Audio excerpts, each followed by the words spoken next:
أعوذ بالله من الشيطان الرجيم بسم الله الرحمن الرحيم الحمد لله رب العالمين الرحمن الرحیم مالک یوم الدین صدق اللہ العظیم۔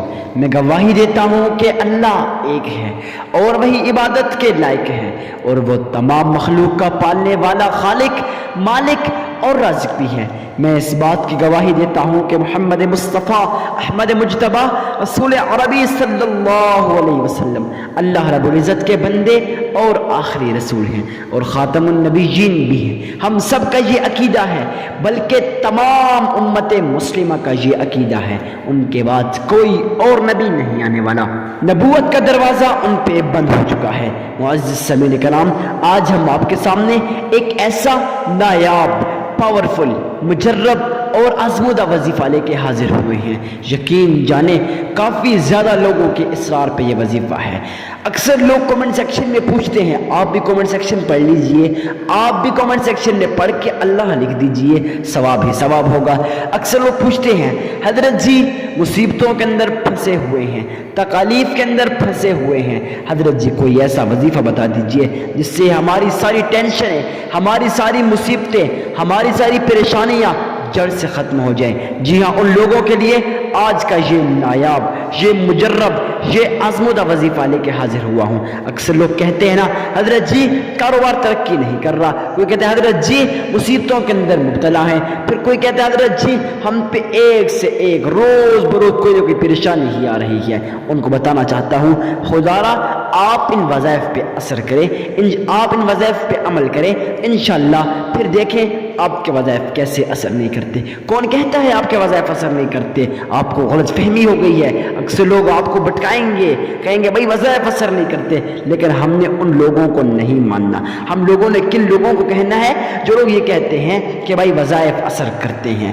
اب آپ سوچئے، کیا اللہ کا قرآن جھوٹ ہو سکتا ہے؟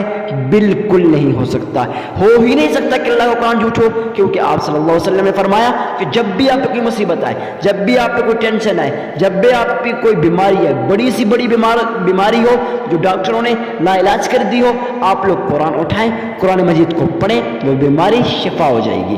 تو اب آپ خود اندازہ لگائیں کہ وظائف کیسے اثر نہیں کرتے۔ یہی ہے نا وظائف۔ آج میں بتانے والا ہوں سورۃ کوثر کا وظیفہ، کہ یہ قرآن کا حصہ نہیں ہے، ایک سورت ہے۔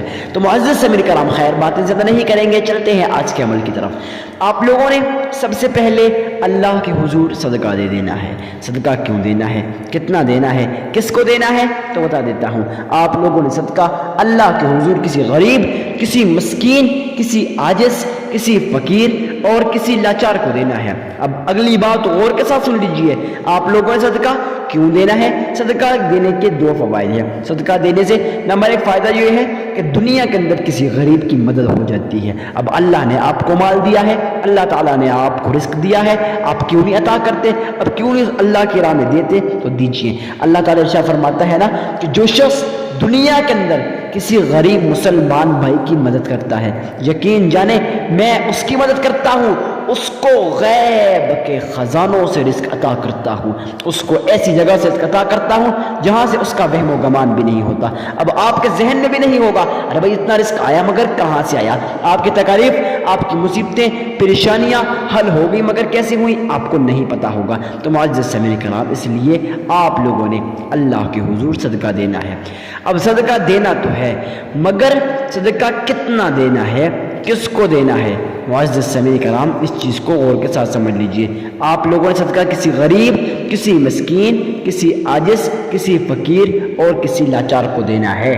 معزز سامعین کرام، اب آپ لوگوں نے صدقہ کتنا دینا ہے؟ تو جتنی آپ کی استطاعت ہو، اپنی استطاعت کے مطابق صدقہ دیجئے۔ اب آپ کہیں گے حضرت جی ہماری استطاعت اتنی نہیں ہے، تو بھائی نہیں ہے تو جتنی آپ کی استطاعت ہے، اگر 1 روپے 1 آنا بھی ہے نا تو آپ عطا کیجیے میرے رب کی راہ میں۔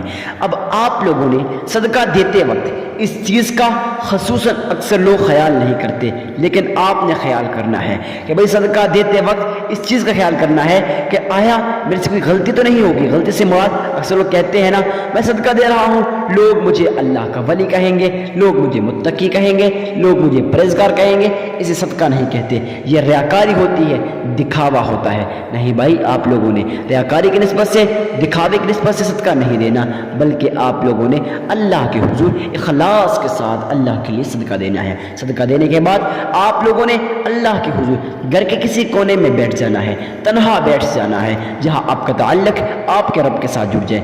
آپ کو نہیں پتا، میرا رب ارشاد فرماتا ہے جب انسان تنہا ہوتا ہے، اس کا تعلق اس کے رب کے ساتھ جڑ جائے، تو پھر وہ جو بھی دعا مانگتا ہے، جو کچھ مانگتا ہے، تو میرا رب اسے عطا کرتا ہے۔ چاہتے ہو نا مصیبتیں، پریشانیاں ختم ہو جائے، چاہتے ہو نا آپ کا کاروبار ترقی کرے، تو آپ لوگوں نے کہا کہ کسی کونے میں بیٹھ جانا ہے جہاں تنہا بیٹھ جائے۔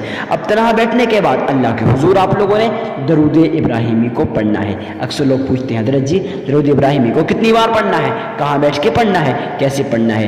آپ لوگوں نے صرف اور صرف 3 مرتبہ درود ابراہیمی کو پڑھنا ہے۔ کتنی بار؟ 3 مرتبہ۔ 3 مرتبہ درود ابراہیمی کو پڑھنا ہے۔ کیسے پڑھنا ہے؟ تو آپ لوگوں نے اپنے ذہن کے اندر یہ خیال پیدا کرنا ہے۔ کیا خیال پیدا کرنا ہے؟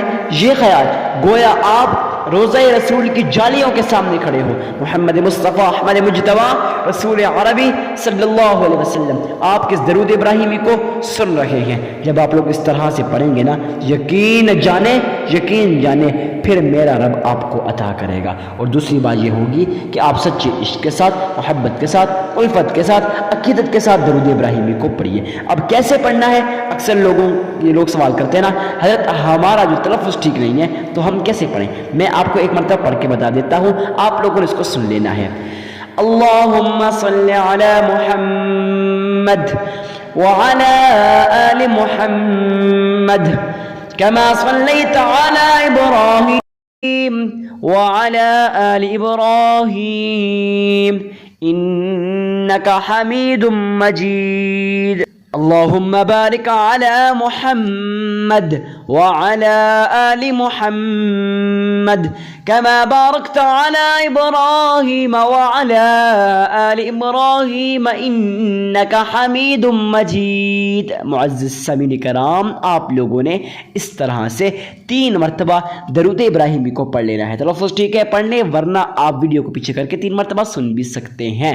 اب پہلے صدقہ دیا، 3 مرتبہ درود ابراہیمی کو پڑھا، اس کے بعد سورۃ کوثر، انا اعطیناک الکوثر فصل لربک وانحر ان شانئک هو الابتر۔